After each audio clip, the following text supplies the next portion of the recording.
అయోధ్య రాజు దశరథ్ వృద్ధాప్యంలోకి చేరుకున్నప్పుడు తన పెద్ద కుమారుడు రామాను రాజుగా నియమించాలని నిర్ణయిస్తాడు.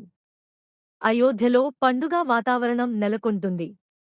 ప్రజలందరూ ఆనందంతో ఉత్సాహంగా ఉంటారు. కైకేయి సేవకురాలు మంథర, రాముడి పట్టాభిషేకం వల్ల భరతుడికి అన్యాయం జరుగుతుందని కైకేయికి చెబుతుంది. దీంతో కైకేయి మనసు మారిపోతుంది. పూర్వం యుద్ధంలో కైకేయి తన ప్రాణాలను కాపాడినందుకు దశరథుడు ఆమెకు 2 వరాలు ఇచ్చిన విషయం గుర్తు చేస్తుంది. ఆ వరాల ద్వారా ఆమె ఇలా కోరుతుంది: రాముడు తండ్రి మాటను గౌరవించి సంతోషంగా వనవాసం అంగీకరిస్తాడు.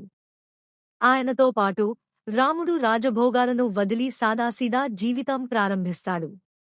ప్రజలు, రాజకుటుంబ సభ్యులు రాముడిని విడిచిపెట్టలేక బాధపడుతుంటారు.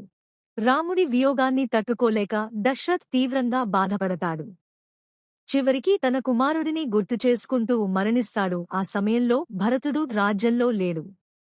తిరిగి వచ్చి జరిగిన విషయం తెలుసుకుని షాక్ అవుతాడు.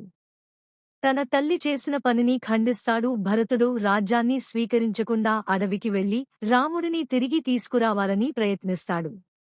కాని రాముడు తండ్రి మాటను పాటించాలనే తన నిర్ణయాన్ని మార్చుకోడు. భరతుడు రాముడి పాదుకలను తీసుకుని అయోధ్యకు తిరిగి వస్తాడు.